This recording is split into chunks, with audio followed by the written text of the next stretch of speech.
Pangit po na ang Pangulong Bongbong Marcos, dati sinusuport-support mo kunyari sumusuport ka, tapos ngayon patapos na po yung pababa na po si PBBM sa kanyang pagkapangulo, tatawagin mong tanga? Ha? Ay, ang plastic mo naman. Alam ko, karamihan sa mga subscribers mo, Christian Esguerra, mga loyalista. Sinuportahan ka nila dahil sumuporta ka kay Pangulong Bongbong Marcos. 'Di ba? Tapos ngayon tatawagin mong tanga yung pangulo. Eh ano ka ba? Kung tanga yung pangulo, ano ka? Balimbing, plastic? Urukan ka ba? 'Di ba? Ay hindi po maganda 'yan yung ginagawa mo, no? Matapos kang makinabang sa mga supporter ni Pangulong Bongbong Marcos na sumuporta sa iyo sa channel mo, sa YouTube channel mo, sa mga social media accounts mo, napakinabangan mo na sila. Napakinabangan mo na si PBBM. Tapos ngayon, malapit na pong bumaba ang Pangulo. Diba? Ganyan ka na makabanat. Hindi ka ba nahiya sa sarili mo, Christian Esguerra? Ha? Manalamin ka po. Yung mga nanonood sa'yo ngayon. Ha? Karamihan po. Mga supporter po ni Pangulong Bongbong Marcos. Diba? Diba? Mga supporter po ni Pangulong Bongbong Marcos, mga pre. Eh, ako po, ay yung tao na ayaw ko ng plastikan talaga. Diba? Ayaw ko po ng plastikan. Gusto ko, ano lang tayo, yung dapat nga nagkakaisa tayo. Katulad ng ibang pinklawan, dilawan, nakasuporta po kay Pangulong Bongbong Marcos. Marami din po akong nakikita na pinklawan, dilawan na ayaw po sa sinasabi ni Christian Esguerra. Plastic eh. Diba? Porket hindi lang daw po nakinig sa kanya yung Pangulo, gano'n na. Ano ka ba? Ano bang posisyon mo para pakinggan ka ng Pangulo? Tayo pong mga vlogger, minsan napapanood naman tayo nila, pero hindi po sa lahat ng oras papakinggan ka. Tayo'y magbibigay po lamang ng opinyon. Kung yung opinyon mo i-a-adapt nila, edi okay. Kung hindi, wala po tayong magagawa. Hindi naman natin pwedeng, pag hindi nila na-adapt yung ating opinyon, ay magwawala na tayo, magagalit na tayo. Tatawagin na natin, ay tanga ka. Diba? Ganun po ba yun? Ay, hindi po maganda yung ganun, ha? Oo, urukan ka kung ganyan. Tingnan mo po yung ibang dilawan dyan. Ibang pinklawan. Hindi po nagustuhan yung sinasabi ni Christian Esguerra. Diba? Napaplastikan po sila. Napaplastikan po sila. Sa totoo lang po. Nakinabang ka na eh. Matapos makinabang, ganyan yung gagawin. Oh, anong tawag doon? Ha? Oh, basa tayo comment. Basa tayo comment ha. Dilawan pa rin yan. And dilawan ay mataas pa rin tingin sa sarili. Baka nakalimutan nyo. Yun. Sir, wag nyo na yan usapan yung issue. Ay, hindi po. Ito nga po yung topic ko ngayon eh. Ito po yung topic ko ngayon. Nakikita nyo po sa thumbnail ko. Nakikita nyo po sa thumbnail ko. Ayaw po natin ng plastikan dito. Ito po, no? Pakinggan po natin yung pakinggan po natin yung sasabihin dito. Play ko po yung video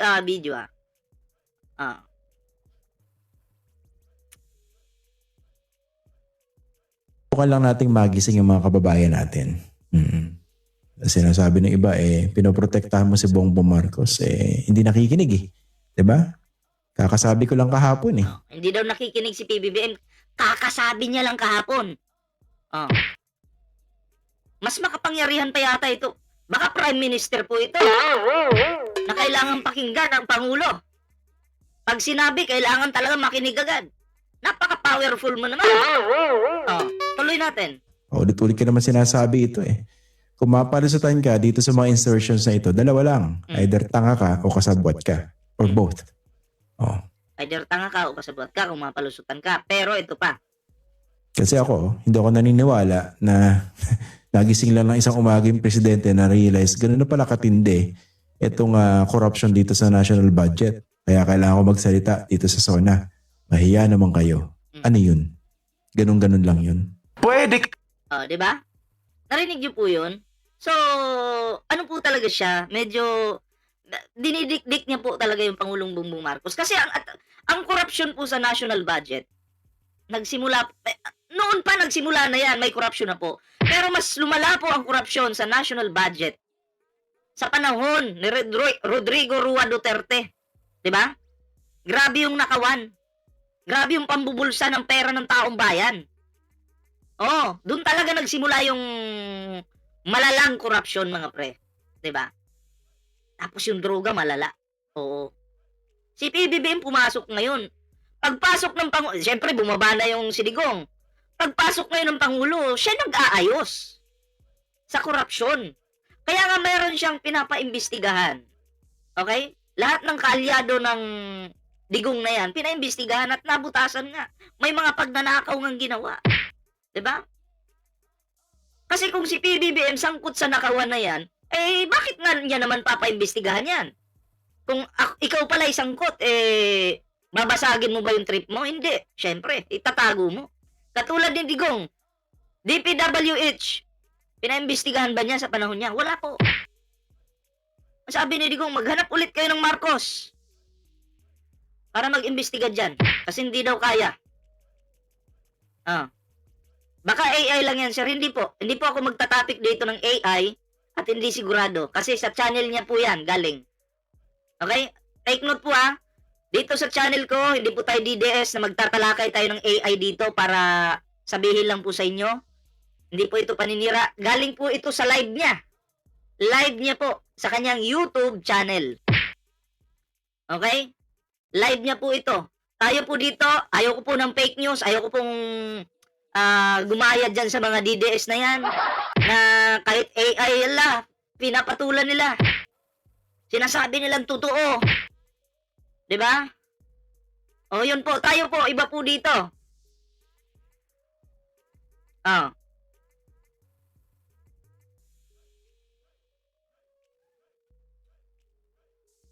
Wait lang, nawala yata yung ano natin.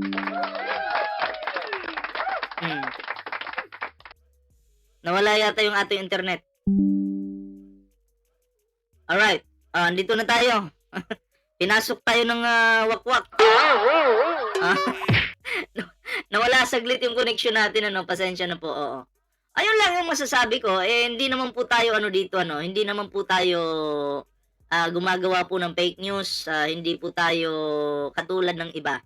Legit lang po. No? Ito yung walang personalan to. No?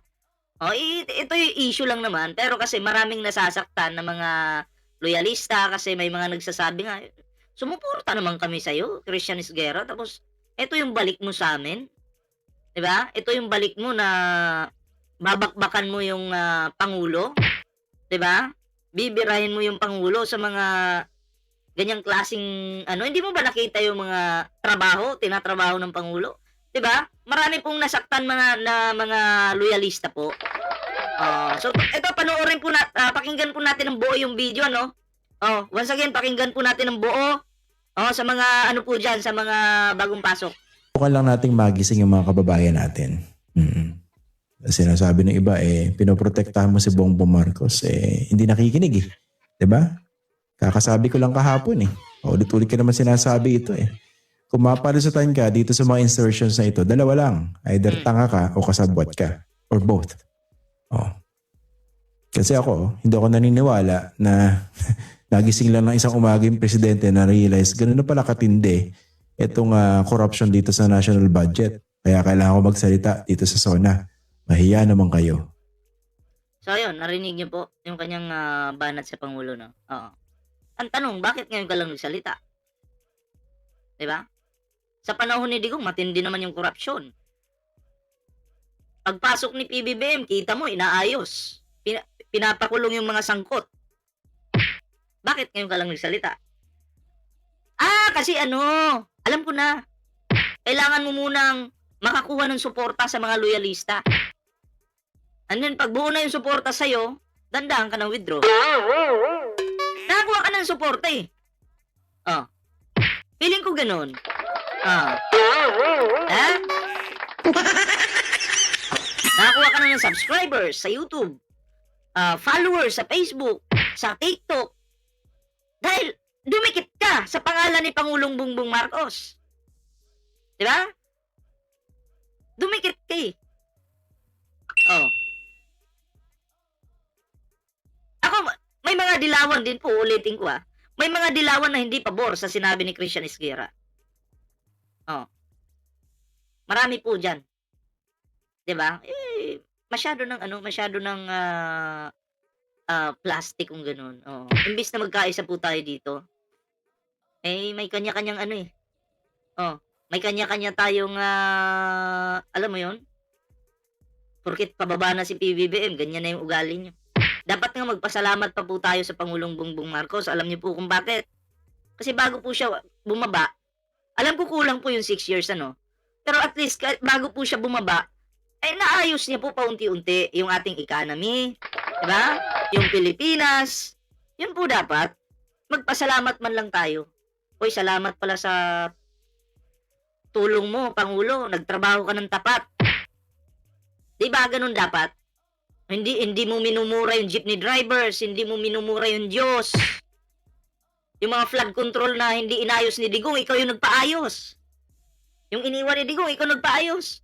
Yung mga kawatan, pinakulong mo. Yung pogo, inalis mo. Yung online sugal sa social media, unti-unti nang nawawala dahil sa'yo. Yung mga nagpapasok ng droga na dito sa Pinas, katulad ni Michael Yang, wala na, dahil sa'yo. Oh. At marami pa pong iba. Tinulungan mo yung magsasaka. Hindi mo minura yung jeepney drivers. Pinaglaban mo yung West Philippine Sea, hindi mo pinamigay. Salamat sa'yo. Wala ba tayong ganon? Diba? Ayun yung problema. Ayun po yung problema sa mga ganitong klaseng tao, no? Masyadong papansin. Ay kayo po, ano po yung opinion niyo dito sa taong ito? Paki-comment na lang po. Oo, pero eto na, no? Maiba naman po tayo. Gusto ko lang po itong pag-usapan, no? Etong kay Gina Acosta, Gina Acosta again says, Duterte ordered 125 million released to La Chica. So, nilaglag po si Sara Duterte dito. No? Oh, laglagan na. Oh, ang nakakapagtaka lang po dito, 'di ba? Bakit? Bakit etong si Gina Acosta nagbisaya na bigla? Bigla pong nagbisaya, no? Oh, gusto niyang pahabain at patagalin siguro yung proseso, no? Oh. Ami Walsh, shoutout po sa iyo nagbisaya po nung may nakita po tayong lumang video niya, marunong naman mag-English, Tagalog. Pero sa sa impeachment trial po ni Sara Duterte, bigla na pong nagbisaya. Diba? Wala siguro yung kalahati ng utak niya. Pero at least, hindi man siya pwede magsinungaling doon sa Senado, mga pre. Makukontent po siya. Kaya yung ginawa niya, pinapabagal niya yung proseso, nagbisaya-bisaya na lang. Pero, nilaglag niya pa rin po si Sara Duterte. 'Di ba? Gina Acosta says, Duterte ordered 125 billion released to La Chica. So may pinagbigyan po ng pera. Nilaglag si Sara Duterte. At ang OVP naman, si Sara naman, gusto ring ilaglag yung mga ito sila. Gusto nila maglaglagan ba? Si Sara gusto maghugas kamay, sila Chika na inutusan, syempre siya yung inutusan, kinanta niya kung sino yung nagputos. Yeah? So, at least po, no? At least, naglaglagan sila. Pero, hindi mo na, alam nyo, yung mga Bisaya kasi mga pre, magaling po sila mag-English. Kung papipiliin mo po yung Bisaya, except kay Sara Duterte, yung mga Bisaya, magagaling po yan mag-English, mag-pronounce ng English. Talagang napakagaling nila. Sa Tagalog, sakto lang po sila. Okay? Pero, talaga ang Bisaya, pagdating sa pronunciation po sa English, magaling. Ang hindi ko maintindihan, bakit hindi marunong sila Chika mag-English? nag-i-English, Tagalog siya. Ay, la chika tuloy, si Gina Acosta, no? Eh, dati itong si Gina Acosta, nagtatagalog naman to eh. Nag-i-English. Eh, ngayon biglang Bisaya ang amaw. Ay, nakapambihira. At least po, no? Kayo, ano yung opinion niyo dito, no? Paki-comment para mabasa naman po natin 'yan, 'di ba? Ay nagbabasa po tayo ng inyong mga komento diyan para syempre yung iba pinipin ko pa eh. Oh. May basher din akong pinipin para pagpiestahan niyo. Ito naman po, no? Isunod po natin ito atin pong basahin ito mga pre, no? Oh. Ayan ayon po kay Attorney Jose Jude Roy II, ayan kung doon sa nilalaman, siguradong lamang ngayon sa panahong ito ang prosekusyon. So, ang prosekusyon daw po ay lamang na lamang. 'Di ba? Oo. Kumpara sa dito sa mga tagapagtanggol po, defense team ni Sara Duterte. Oo. Malinaw naman po talaga na sa impeachment trial po, lamang na lamang po ang prosecution mga pre kasi yung mga witnesses po hindi po basta-basta. 'Di ba? Oo, bakit ko po nasabing hindi basta-basta? Solido po ang kanilang mga statements, ebidensya na inihaharap po sa impeachment trial at nakikita po ng publiko. Kaya DDS na lang po yung magsasabing durog ang prosecution. 'Di ba? Pero mga pre, kitang-kita naman po natin, malinaw, hindi po tayo bulag, hindi bingi. Marunong tayong umintindi. Hindi po tayo bobo katulad ng mga DDS. Malinaw po na tagilid ang kampo ni Sara Duterte po. 'Di ba? Klarong-klaro po 'yan. Kaya nga, tingnan mo tingnan niyo mga pre. Kung talagang lamang po si Sara Duterte diyan, dapat nag-attend na yan eh. Kasi syempre magiging kampante siya. Ay, lamang ako eh. Ay, pupunta ako dun. Sasagot-sagutin ko yung mga yan. Yung mga ano dyan. Pero bakit wala po? Dahil alam niya na hindi niya kakayanin pag nasa loob siya ng Senado or doon sa mismong impeachment. Diba? Magluluding po si Sara doon. Diba? Magiging lutang po si Inday doon. Gusto niya daw ng bloodbath. Pero yung nakikipag-bloodbath, yung kanyang mga tagapagtanggol, mga lawyers ni Sara. Si Sara, anong ginagawa? Nag-bloodbath ba? Wala pa akong naramdaman eh.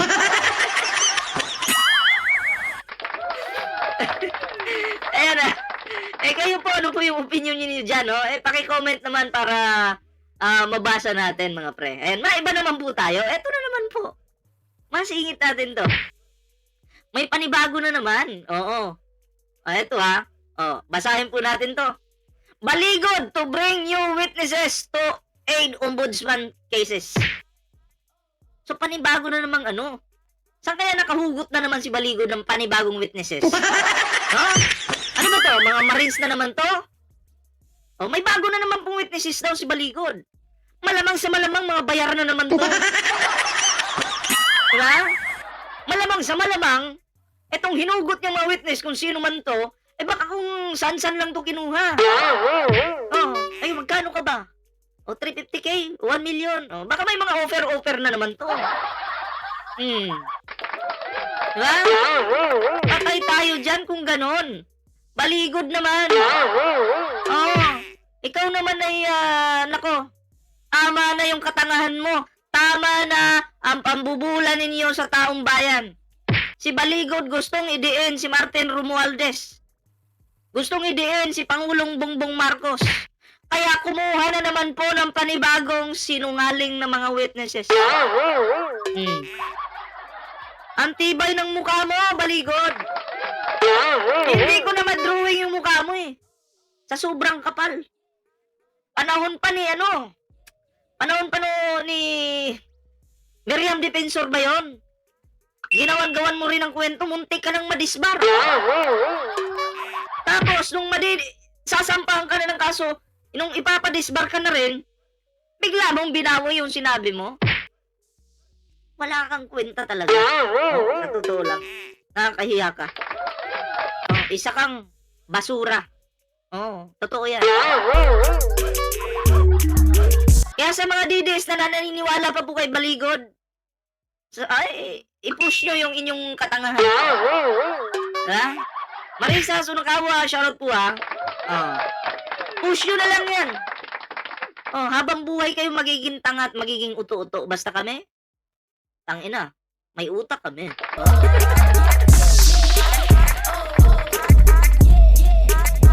Ito pa. Ito pa yung isa, balikan lang natin to. Itong natanggal sa pagiging kongresista. Yung tangang si Kiko Barsaga. Ayan ha, kung Luis Mio Barsaga gustong paimbestigahan si Martin Romualdez. Gusto mo palang paimbestigahan, ano nangyari? September 11 pa to 2025. Ano na tayo ngayon? Galit ka lang kasi. Kahit wala naman malinaw na ebidensya na magtuturo dun sa tao, 'di ba? Idinidiin nyo. Ngayon, sa kakabanat nyo kay Martin Romualdez, ikaw tuloy yung natanggal. Nakakahiya. Kumusta na po kaya ito ngayon? May kaso yata ito, di ba? Ito si Congress Miao. May kaso po yata. Kumustahin nyo naman po. Kung, nako, may cyber libel to, di ba?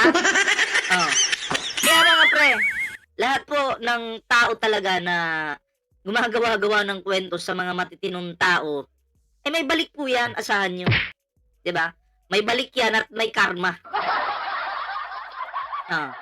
Si Bigo nga, kinarma eh. Dahil mapaggawa ng kwento. Ikaw, ito pa kaya? Ay, nako po.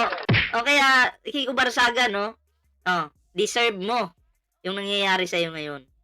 Diba? Bawal kasi yung baliw sa kongreso. Bawal. Kaya sa 2028, kung tatakbo to, ang boboto dito, tanga din. Kung may boboto pa, tanga na lang po yung boboto dyan. Sila nagpapayaman. Kayo mahihirap, idol na idol nyo, boto kayo ng boto. Sila paldong-paldo. Diba? Kaya, mga Pilipino, kapwa ko Pilipino, mag-isip po tayo, no? Bumoto po tayo ng yung nararapat po talaga. Diba? Yung karapat dapat iluklok sa isang matinong posisyon. Yon. Luz Morishima, shoutout po ha. Yung nanay, tatakbo pa. Sabi ni RC Grand Channel. Diba? Kayo po, ano po yung inyong opinion dito, no? Wala na. Reject na yan sa akin si Kiko. Walang kwenta yan, mga pre, no? Baliw eh. Hindi pwede yung baliw sa posisyon sa gobyerno. Bumoto tayo po ng may matinong pag-iisip, yung hindi tatanga-tanga, hindi inutil. Di ba? Yung tao po yung ibuto natin, wag yung pusa. Di ba? Ano ba yan? Nasa kongreso ka, nag-meow ka, feeling mo cute ka. What the hell? What the hell? Ang totoong cute, yung totoong pusa. Hindi yung nagmumukhang pusa. Ay, nako po. Sige po, kayo, ano yung opinion nyo dito? Paki-comment naman para mabasa po natin yung inyong mga kanya-kanyang opinion, reaksyon. Syempre, bago tayo mag-move po sa next topic natin, no? Huwag kalimutang mag-like, share, subscribe para naman po ay maging updated po kayo sa mga uploads po natin. Syempre, may TikTok, may Facebook po tayo dyan. Kalembangin nyo na lang po yung ating mga social media accounts. Ayan. So, eto na mga pre, no? Nasyupaw tuloy.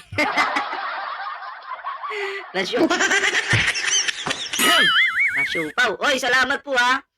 Efedon sa pag-like dyan.